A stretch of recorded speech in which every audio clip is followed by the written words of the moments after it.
Welcome back to Movie Recapped. Today I will show you a comedy, romance, horror film from 2020, titled Spontaneous. Spoilers ahead. Watch out and take care. Mara is seen sitting in class, bored as heck. She drops her pencil and when she reaches for it, the girl in front of her explodes. Mara says that the girl was nice and normal, not particularly explosive. Everyone runs out of the classroom, except for her. The two of them were never really friends, just classmates. All of the students like the dead girl, but one of them in particular. As the kids run out of the building, Tess finds Mara in front and asks her what happened. She can't believe it, but then sees Mara's shoes. Forensics are seen taking evidence from the classroom. The only thing really damaged in the explosion was the girl. Everything else, as Mara says, was aesthetics. Her classmates are taken to a police station and questioned. Mara jokes with the police officer, but he sees through her wit. Next, they're given the opportunity to shower and Mara asks if she could get her shoes back. The police gives the students new clothes and make them wait in the station. Dylan makes an offbeat comment how the whole thing looked like a Cronenberg movie, but only Mara laughs. The rest talk about their theories on why the thing happened, when one of the girls asks when they'll let them go. Mara says that will happen when they can be sure if the thing doesn't happen again to one of them. Mara's parents pick her up from the police station and bring her home. When they arrive, she goes to her room and smokes pot, then gets a text from someone telling her that they have a crush on her. They continue texting and she giggles. The girl's funeral is the next day. Mara and Tess watch as the girl's father takes a sticker from his car. Then they go to get some shrooms from the Dalton twins. Tess thinks it's a bad idea. Later, they're getting coffee and Mara puts all of the mushrooms in her latte. The two of them were friends since they were very young and plan to remain friends until they're old and live in a beach house together. They talk about the girl that died, when Dylan approaches and asks to join them. He flirts with Mara and she realizes that he was the boy that texted her before. Dylan tells them that what happened made him think about life and that now he wants to live his to the fullest. Mara gets sick because of the mushrooms and throws up in the toilet, while Dylan holds her hair. She starts hallucinating and tells him about it. He thinks that that's awesome. Her hallucinations continue through the night and he stays with her. They talk about what happened, saying that they both missed seeing it. Dylan gets her home and asks her out on a date. Later, her and Tess are lying in her bed and talking. Mara says that she won't continue taking drugs. Tess asks if she's cried yet and tells her that she cries all the time. It's the day of the homecoming game and the two girls arrive at school wearing costumes. They see that the other students have built a shrine for the dead girl, when Dylan joins them. He recognizes Mara's costume as Carrie. Later the two of them talk in the library and she asks him how he got a crush on her. He tells her that it started on the first day he saw her and everything grew from there. The day the girl died and Mara said that it could happen to all of them too made him decide to ask her out and stop waiting for the right moment. At the game, she's taking photos of the jocks, waiting for their jerseys to line up and spell something dirty. He laughs at her jokes, then she tells him about the moment she realized she liked him. They have a nice moment together, when something happens during the game. Everyone runs out screaming, because one of the players has exploded. Dylan grabs Mara's hand and drags her out of there. They hug behind the sports arena. The city becomes an important news story. The media has dubbed what happened the Covington curse. Tess and Mara attend the latest memorial, where everyone fondly remembers the boy that died. The next day, her parents inform her that school has been canceled indefinitely. They tell her that they'll still keep applying to colleges, so she's set after everything blows over. Mara makes a joke that now they can't tell her that back in their day was worse than what she has now. That night, Dylan comes to pick her up in an old ice cream truck which he got that day. He bought it to make everyone laugh. The two of them go to a school party in the memory of the kids that died, but quickly go out for a walk. They throw away their drinks, because they think it could be alcohol that might make it happen. They laugh as they wonder about what really makes the teenagers explode. After a moment they stop and talk about his father, then they kiss. Suddenly they hear screaming from the house and go to check what happened. Another student died. Mara and Tess talk to Agent Rossetti. She doesn't know what is happening either. Rossetti asks for their help and tells them to bring her something. Next, She goes to the Dalton twins and tells them that the agent told her to bring her drugs.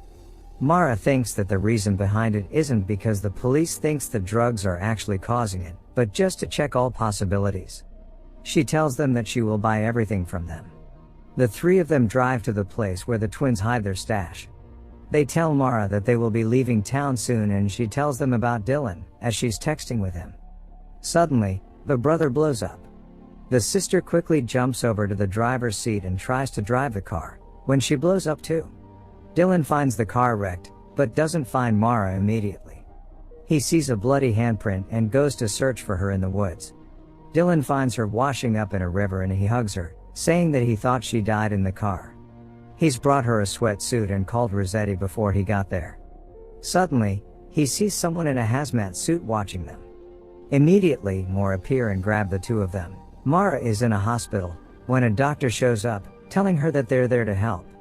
She starts panicking, but sees Dylan on the bed next to her. They make an ET joke together, confusing the doctors. That night, Dylan wakes up and tells her that the whole class is there too. She pushes her bed closer to his and he tells her about the questions the doctors asked him. He calls her his girlfriend and she likes it. The government has officially quarantined the entire class. The head doctor questions the students. She asks about the kids that died, about their dreams and emotions, as well as what they want to do in college. Mara replies that she only wants to stay alive. That night, Mara and Tess talk at their bunks. Tess is worried that it might happen to Mara and makes her promise that it won't. She says that if Mara goes, so would she. The next day, the class is in a recreational chamber. Mara complains that she's bored and says that they should break out. No one wants to or have already tried, so they start talking about the explosions. Two boys argue if it's a curse or not. Dylan shares a dumb idea and everyone ridicules him. Him and Mara make out in the shower. Later, a government official shows the teenagers a PowerPoint presentation and offers to answer all of their questions. Mara doesn't understand what they're actually doing to help them and makes fun of him. The official gives a cliched reply and the kids laugh at him, but get angry quickly. One of them explodes. Then another one explodes while sleeping.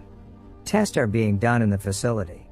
The parents of the kids wait outside of the facility and the doctor comes out to tell one of the couples what has happened to their child. The kids keep dying and all of the tests and the drugs they are giving them fail. They all try to live as normal as they can inside, but one after the other, the teenagers keep exploding. Even the doctors working in the facility get restless. The blue pill that they are being given seems to start working. Everyone in the facility is happy about it. At one point they release the kids in the custody of their parents. Mara's mom and dad drive her home, when she sees that there are no Christmas decorations in the city. Her father tells her that no one felt festive, but when they arrive home they surprise her with a tree. Later, the three of them are decorating the tree, when her father hands her vape and tells her that she's terrible at hiding the fact that she smokes pot. They all vape together and talk about adulthood and her graduation. Before bed, Mara takes one of the blue pills. The next day, Dylan is at her house. They sleep together for the first time. Mara asks him if they're safe and Dylan says that he doesn't know, but that they should take it one day at a time and go back to school. She doesn't want to go back. Their class is the only one that will be going to school in the same building. One of their teachers tells them a story of how he'd seen someone blow up when he was a soldier. He tells them that he'll help them graduate. Later, Rossetti is taking Mara's blood pressure and they talk about the nickname of the blue pill, the snooze button, which Mara doesn't like. Rossetti doesn't think that it's over.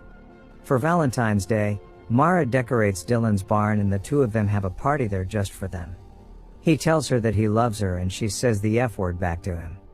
They laugh about it, then Dylan asks her to spend the summer with him if they don't die. Tess and Mara are in a diner, waiting for their food, but the waitress is too scared to bring their food over to them. They leave. The next day, the doctor is in their school explaining the snooze button pill to them. She says that while it isn't a cure, it's a treatment. The doctor gets a volunteer to make a point, but as soon as the kid starts following her instruction, he explodes. Suddenly, another one explodes too. Then a third one. All of them run out, but kids just keep blowing up. Mara is with Dylan and can't get to Tess in the commotion. All of them are running and trying to get out, as kids keep exploding. Mara gets left behind, and when a schoolmate tries to help her, he explodes too. She finds a door and gets out of the school. Dylan meets her outside and they embrace. Suddenly, Dylan explodes right in front of her. Mara walks home covered in blood. Rossetti finds her and takes her to a hospital. A fragment of his jaw hit her in the head. Her mom goes to the hospital and helps her wash off. That night, she sleeps between her parents. She gets really depressed and stops taking the pills, refusing to communicate. Dylan's funeral comes and goes. Tess tries to get her out of her room, but Mara just sits there watching videos of Dylan. At one point she leaves her room and makes cocktails for her dad. Mara calls the cocktail "All My Friends and Boyfriend Are Dead." She drinks the drink and her dad tells her that he's not equipped to deal with this. Mara tries to joke, but just keeps getting drunk. She leaves her house that night drunk and the next day shows up at Tess's house, still drunk. They argue about going to school. Tess doesn't know how to help her because Mara has lost all hope. She goes to school, leaving Mara behind. After that, Mara storms a protest about the curse, then steals alcohol from a store. The people that work there let her take it. Agent Rossetti waits for her in front of the store, and when Mara tries to throw her a bottle of vodka, she breaks her window. Later, she argues with her parents about that and about getting drunk constantly. They want to help her, but she doesn't want to play along and make them feel better, considering that she too might die soon.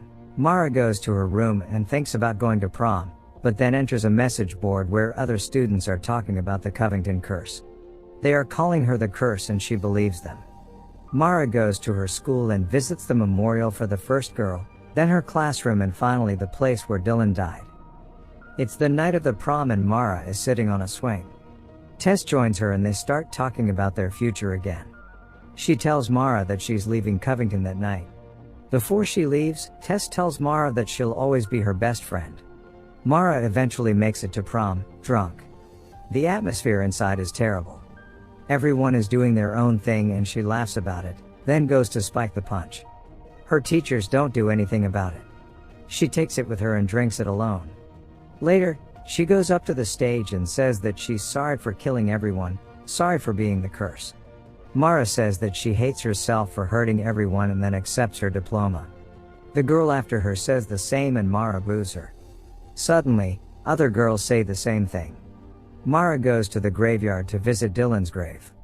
She tells him that she loves him too and lies down on his tomb. His mom finds her there and asks to join her, then lies down beside her. Mara apologizes for not coming to the funeral and tells his mom about the first time she hung out with Dylan. His mom says that he told her that he held Mara's hair, and the girl asks her if she thought she was bad news. The mom says that she just thought that Mara was in a lot of pain and didn't know how to deal with it. Mara tells her that she feels like she's dying and that she's scared all the time. Dylan's mom says that life just feels like that sometimes and that none of the kids deserved what happened to them. Mara asks her if she's okay, and when she shakes her head, the girl holds her. She comes back home the next day with her parents waiting for her. Mara apologizes to them and they reconcile. Eventually, she takes off her bandage and remembers Dylan as she looks at the scar. After a few months, the explosions stop. Mara says goodbye to Rossetti. She continues taking the snooze button and goes on with her life. Mara is leaving for college in Dylan's truck. Her parents worry if it's safe, but still let her go. They say goodbye and she drives off. She drives by the school, which is going to be torn down. By the end of the school year, 31 students had died. Mara lived, even though she doesn't know why. She says that the lesson is that everyone dies and that you have to live your life the way you want to. Mara can imagine her future, what she'll do and the boy she'll date or marry. She thinks she'll even be a mom, or maybe even the president one day. At the end of the day, bad stuff is going to happen. That's inevitable. She won't waste her life waiting for something that might never come for her. Mara imagines a future where her and Tess grow old together in the beach house they wanted. She won't be afraid anymore, because she could die any second and so could you. Make sure to subscribe and turn on notifications so you can watch more videos like this. Thanks for watching.